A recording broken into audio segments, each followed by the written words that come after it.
হরে কৃষ্ণ। আজকে আমি তোমাদেরকে গুন্ডিচা মন্দির সম্পর্কে বলবো।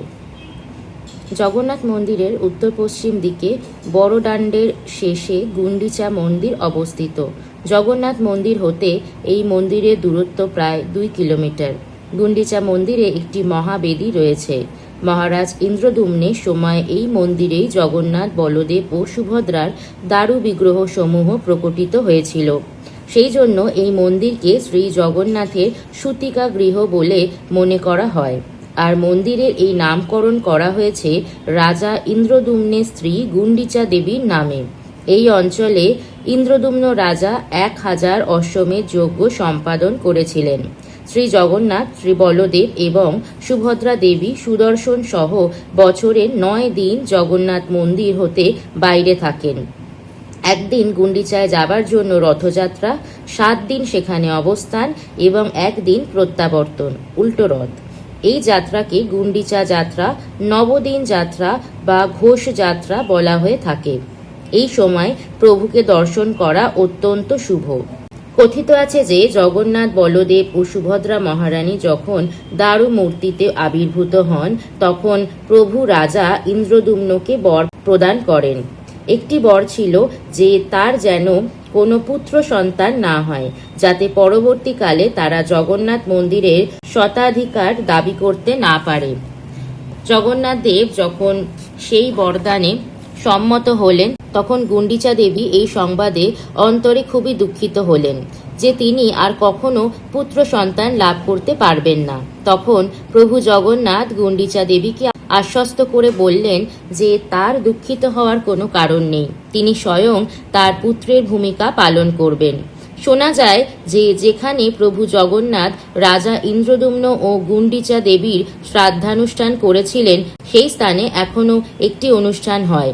প্রভু গুন্ডিচা দেবীকে বলেন, তোমার খুশির জন্য আমি বছরে একবার তোমার মন্দিরে আসব। গুন্ডিচা মন্দিরে অবস্থানকালে জগন্নাথ দেবের দর্শনকে বলা হয় আরব দর্শন। শাস্ত্রে উল্লেখ করা হয়েছে যে গুন্ডিচা মন্দিরে প্রভুকে দর্শন নীলাচল মন্দিরে দর্শনের চেয়ে 10,000 গুণ বেশি ফলপ্রদ।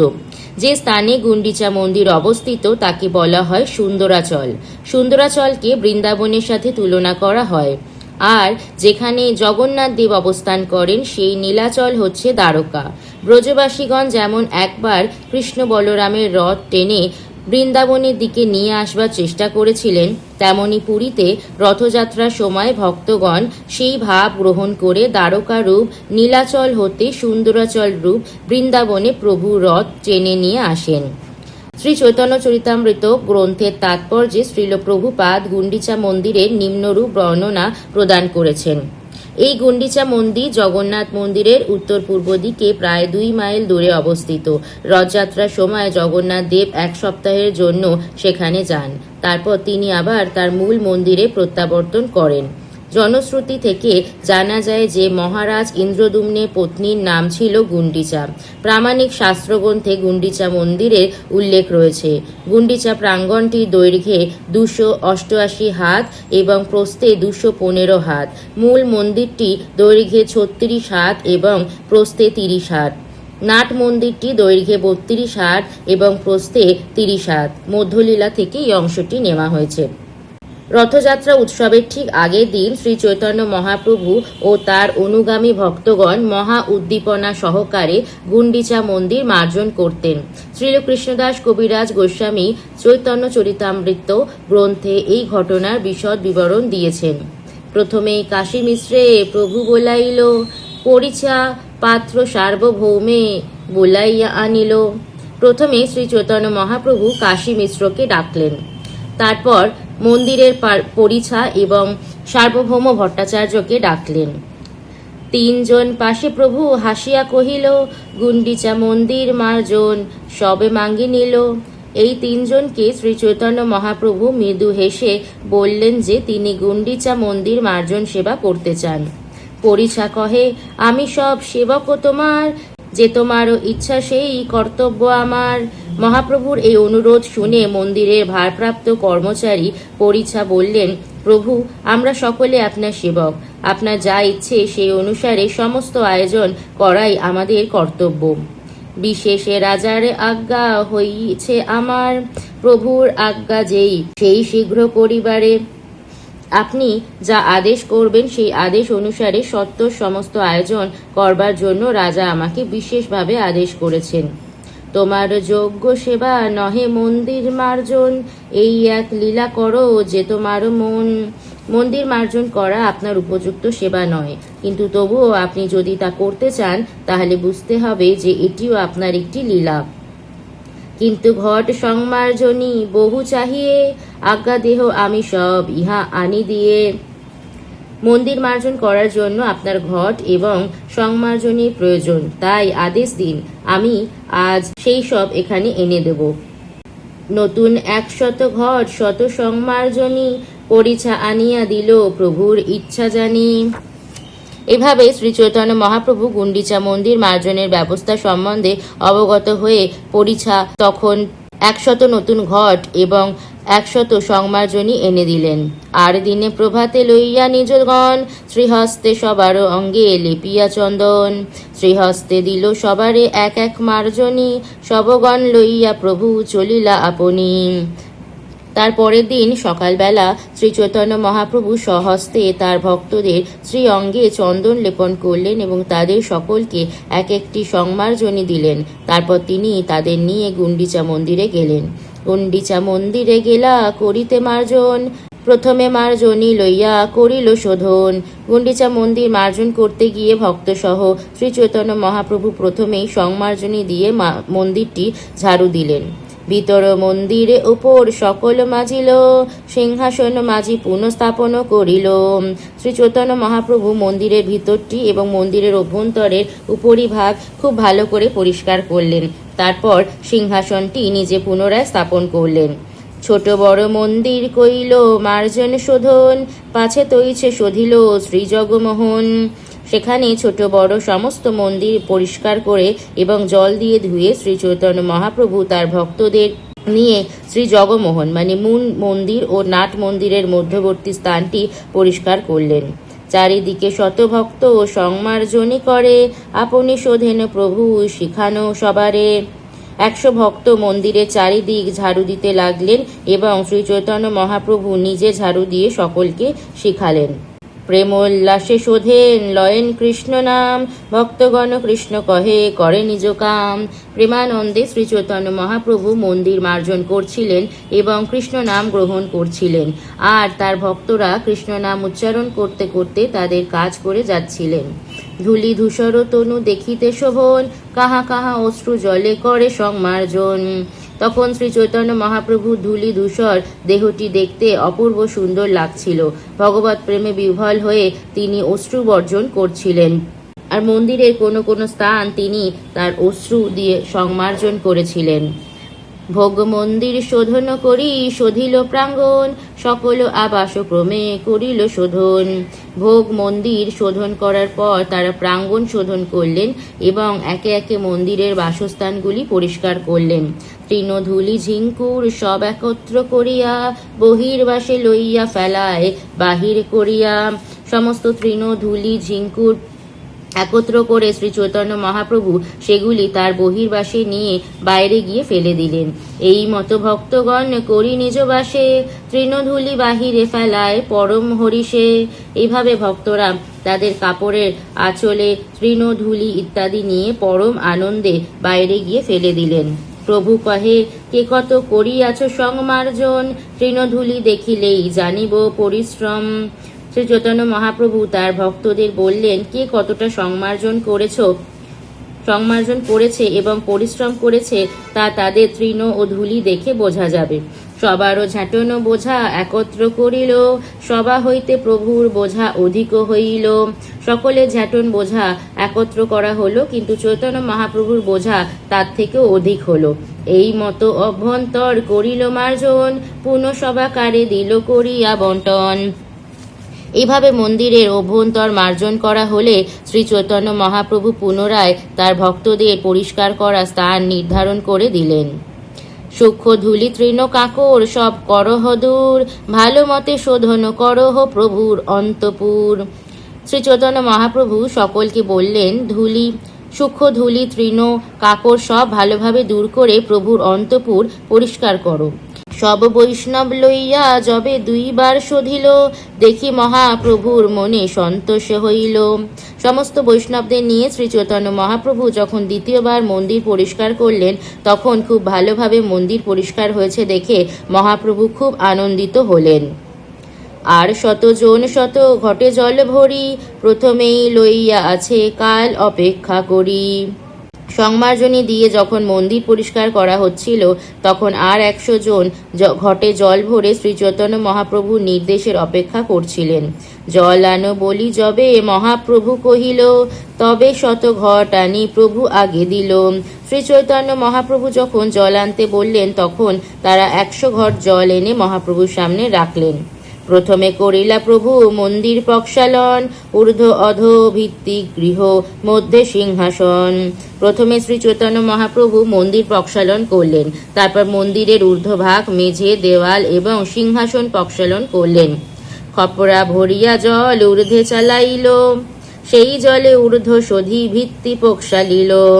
শ্রী চৈতন্য মহাপ্রভু স্বয়ং খাপড়ায় জল ভরে উপরের দিকে ছুঁড়ে মন্দিরের উপরিভাগ শোধন করলেন এবং সেই জলে মন্দিরের দেওয়াল এবং মেঝে ধৌত হয়ে গেল।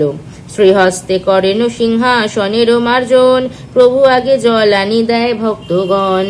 শ্রী চৈতন্য মহাপ্রভু তার শ্রীহস্তে শ্রী জগন্নাথ দেবের সিংহাসন মার্জন করলেন এবং ভক্তরা ঘটে ভরে তার সামনে জল এনে দিতে লাগলেন। ভক্তগণ করে গৃহ মধ্য প্রক্ষালন, নিজ নিজ হস্তে করে মন্দির মার্জন। সমস্ত ভক্তরা মন্দিরের অভ্যন্তর ভাগ প্রক্ষালন করতে লাগলেন এবং স্ব হস্তে মন্দির মার্জন করতে লাগলেন। কেহ জল আনি দেয় মহাপ্রভুর করে, কেহ জল দেয় তার চরণ উপরে। কেউ জল এনে শ্রী চৈতন্য মহাপ্রভুর করমণ্ডল করকমলে দিচ্ছিলেন, আর কেউ তার চরণ কমলের উপর জল ঢালছিলেন। কেহ লুকাইয়া করে সেই জল পান, কেহ মাঙ্গি লয়, কেহ অন্যে করে দান। কেউ কেউ সেই জল লুকিয়ে পান করছিলেন, কেউ বা চেয়ে নিচ্ছিলেন এবং কেউ তা অন্যদের দান করছিলেন। ঘর ধুই প্রণালিকায় জল ছাড়ি দিল, সেই জলে প্রাঙ্গণ সব ভরিয়া রহিল। মন্দির ধোয়ার পর প্রণালিকায় সেই জল ছেড়ে দেওয়া হলো এবং সেই জলে সমস্ত প্রাঙ্গণ ভরে রইল। নিজ বস্ত্রে কইল প্রভু গৃহ সংমার্জন, মহাপ্রভু নিজ বস্ত্রে মাজিল সিংহাসন। শ্রী চৈতন্য মহাপ্রভু তার নিজের বস্ত্র দিয়ে ঘর মুছলেন এবং সিংহাসনটি মেজে পরিষ্কার করলেন। শত ঘট জল হইল মন্দির মার্জন, মন্দির শোধিয়া কইল যেন নিজ মন। নির্মল শীতল স্নিগ্ধ করিল মন্দিরে, আপন হৃদয়ে যেন ধরিল বাহিরে। এভাবে 100 ঘট জল দিয়ে মন্দির মার্জন করা হলো। মন্দিরটি তখন চৈতন্য মহাপ্রভুর হৃদয়ের মতো কোমল, নির্মল, শীতল এবং স্নিগ্ধ হলো, যেন তার হৃদয়কে বাহিরে এনে ধরেছিলেন। শত শত জন জল ভরে সরোবরে, ঘাটের স্থান নাহি কেহ কূপে জল ভরে। শত শত মানুষ সরোবরে জল ভরছিলেন, তাই ঘাটে স্থান না হয় কেউ কেউ কূপে জল ভরছিলেন। পূর্ণ কুম্ভ লইয়া আইসে শত ভক্তগণ, শূন্য ঘট লইয়া যায় আর 100 জন। 100 জন ভক্ত জল পূর্ণ ঘট নিয়ে আসছিলেন আর 100 জন শূন্য ঘট পূর্ণ করতে নিয়ে যাচ্ছিলেন। নিত্যানন্দ অদ্বৈত স্বরূপ ভারতী পুরী, ইহা বিনু আর সব আনে জলে ভরি। নিত্যানন্দ প্রভু, অদ্বৈত আচার্য প্রভু, স্বরূপ দামোদর, ব্রহ্মানন্দ ভারতী এবং পরমানন্দ পুরী ছাড়া আর সকলেই জল ভরে আনছিলেন। ঘটে ঘটে ঠেকি কত ঘট ভাঙে গেল, শত শত ঘট লোক তাহা লইয়া আইল। ঘটে ঘটে ঠোকা লেগে অনেক ঘট ভেঙে গেল, তখন লোকেরা শত শত ঘট নিয়ে এলেন। জল ভরে জল ধোয়ে করে হরিধ্বনি, কৃষ্ণ হরিধ্বনি বিনা আর নাহি শুনি। কেউ জল ভরছিল, কেউ ঘর ধুচ্ছিলেন, কেউ সকলেই হরিধ্বনি করছিলেন। সেখানে কৃষ্ণ হরিধ্বনি ছাড়া আর কিছুই শোনা যাচ্ছিল না। কৃষ্ণ কৃষ্ণ কহি করে ঘটেরও প্রার্থন, কৃষ্ণ কৃষ্ণ কহি করে ঘট সমর্পণ। কৃষ্ণ কৃষ্ণ বলে ভক্তরা ঘট প্রার্থন করছিলেন এবং কৃষ্ণ কৃষ্ণ বলে অন্য ভক্তরা ঘট সমর্পণ করছিলেন। যেই যেই কহে সেই কহে কৃষ্ণ নামে, কৃষ্ণ নাম হইল সংকেত সব কামে। যিনি যা কিছু বলছিলেন তাই তিনি কৃষ্ণ নামের মাধ্যমে বলছিলেন। এইভাবে সমস্ত ব্যাপারে কৃষ্ণ নাম সংকেত হলো। প্রেমাবেশে প্রভু কয় কৃষ্ণ কৃষ্ণ নাম, একলে প্রেমাবেশে করে শত জনের কাম। ভগবত প্রেমে আবিষ্ট হয়ে শ্রী চৈতন্য মহাপ্রভু কৃষ্ণ নাম উচ্চারণ করছিলেন এবং প্রেমাবেশে তিনি একাই 100 জনের কাজ করছিলেন।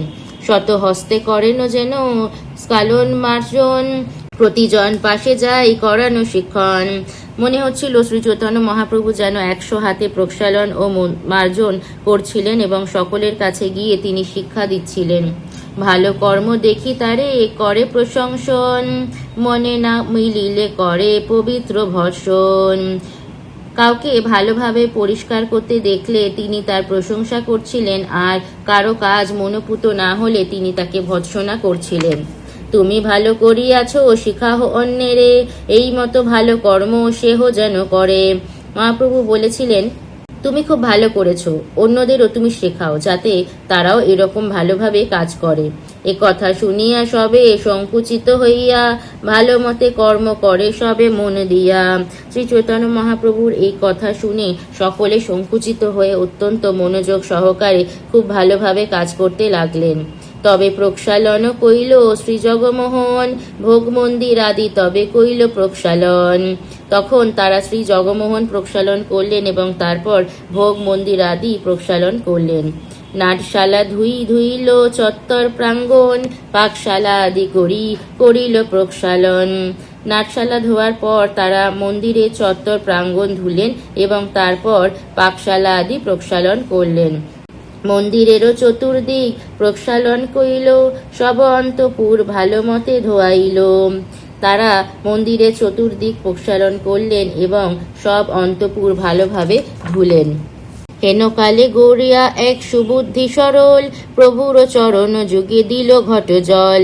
সেই জল লইয়া আপনে পান কইল, তাহা দেখি প্রভুর মনে দুঃখ রোষ হইল। সেই সময় গৌরবঙ্গের এক বুদ্ধিমান এবং সরল বৈষ্ণব শ্রী চৈতন্য মহাপ্রভু শ্রী চরণে জল ঢেলে সেই জল পান করলেন। তা দেখে চৈতন্য মহাপ্রভু মনের দুঃখ হলো এবং বাইরে একটু রাগ প্রকাশ করলেন। যদ্যপি গোসাই তারে হইছে সন্তোষ, ধর্ম সংস্থাপন লাগি বাহিরে মহারোষ। যদিও শ্রী চৈতন্য মহাপ্রভু তার প্রতি প্রসন্ন হয়েছিলেন, কিন্তু ধর্ম সংস্থাপন করার জন্য তিনি বাইরে প্রবল রাগ প্রদর্শন করলেন। শিক্ষা লাগি স্বরূপে ডাকি কহিল তাহারে, এই দেখো তোমার গৌরিয়ার ব্যবহারে। ঈশ্বর মন্দিরে মোর পদ ধোয়াইল, সেই জল আপনি লইয়া পান করিল। জনসাধারণকে শিক্ষা দেওয়ার জন্য তিনি স্বরূপ দামোদরকে ডেকে বললেন, তোমার এই গৌরিয়ার ব্যবহার দেখো। ভগবানের মন্দিরে সে আমার পা ধোয়ালো, তারপর সেই জল সে পান করলো। এই অপরাধে মোর কাহা হবে গতি, তোমার গৌরিয়া করে এতে কোফাজি, তোমারও গৌরিয়া করে এতে কোফৈজতি। এই অপরাধে আমার যে কি গতি হবে তা আমি জানি না। তোমার এই গৌরিয়া আমাকে এইভাবে অপরাধে বিজড়িত করল। তবে স্বরূপ গোসাই তার ঘাড়ে হাত দিয়া, ঢেকা মারি পুরীর বাহির রাখিলেন লইয়া। তখন স্বরূপ দামোদর গোস্বামী সেই গৌরীয় বৈষ্ণবটিকে ঘাড় ধাক্কা দিয়ে গুন্ডিচা মন্দিরের বাইরে রেখে এলেন। পুনঃ আসি প্রভু পায় করিল বিনয়, অজ্ঞ অপরাধ ক্ষমা করিতে জুয়ায়। তারপর স্বরূপ দামোদর গোস্বামী মন্দিরে ফিরে এসে শ্রী চৈতন্য মহাপ্রভু শ্রী পাদপদ্মে বিনীতভাবে নিবেদন করলেন, সেই লোকটি না জেনে অপরাধ করেছে, তুমি দয়া করে তাকে ক্ষমা করে দাও। তবে মহাপ্রভু মনে সন্তোষ হইল, সারি করি দুই পাশে সবারে বসাইলা, আপনে বসিয়া মাঝে আপনারও হাতে, তৃণ কাকর কুটা লাগিলা কুড়াইতে। তখন শ্রী চৈতন্য মহাপ্রভু অত্যন্ত সন্তুষ্ট হলেন। তারপর তিনি সারিবদ্ধভাবে সমস্ত ভক্তদের দুপাশে বসালেন এবং নিজে মাঝখানে বসে তৃণ কাকর কুটো ইত্যাদি কুড়াতে লাগলেন। কে কত কুড়ায় সব একত্র করিব, যার অল্প তার ঠাই পিঠা পানা লইব। শ্রী চৈতন্য মহাপ্রভু তখন ভক্তদের বললেন, এগুলি কুড়িয়ে আমরা একত্র করে দেখব কে কত কুড়িয়েছে। যে অন্যদের থেকে কম কুড়াবে দণ্ডস্বরূপ তাকে আমাদের সকলকে পিঠা পানা খাওয়াইতে হবে। এই মতো সব পুরী করিল শোধন, শীতল নির্মল কইল যেন নিজ মন। এইভাবে সমস্ত গুন্ডিচা মন্দির পরিষ্কার করা হলো এবং তা নিষ্কলুষ ভক্তের হৃদয়ের মতোই শীতল এবং নির্মল হলো। প্রণালিকা ছাড়ি যদি পানি বহাইল, নতুন নদী যেন সমুদ্রে মিলিল। তারপর যখন প্রণালিকা দিয়ে জল ছেড়ে দেওয়া হলো, তখন মনে হলো যেন নতুন নদী সমুদ্রে এসে মিলিত হলো। এই মতো পুরোদ্বার আগে পথ যত, সকল শোধিল সে তা কে বর্ণিবে কত। এভাবে মন্দিরের দরজার সম্মুখে যত পথ ছিল সেগুলিও পরিষ্কৃত হলো। এইভাবে যে তা হলো তা কে কত বর্ণনা করবে। নৃসিংহ মন্দির ভিতর বাহির শোধিল, ক্ষণেকে বিশ্রাম করি নিত্য আরম্ভিল। শ্রী চৈতন্য মহাপ্রভু নরসিংহ মন্দিরের বাহির এবং অভ্যন্তর পরিষ্কার করলেন। তারপর কিছুক্ষণ বিশ্রাম করে তিনি নৃত্য করতে আরম্ভ করলেন। হরে কৃষ্ণ, হরি বল। জয় জয় শ্রীল প্রভুপাদ কি জয়। নিতাই গৌর প্রেমানন্দে হরি হরি বল। ধন্যবাদ সবাইকে। হরে কৃষ্ণ, হরি বল।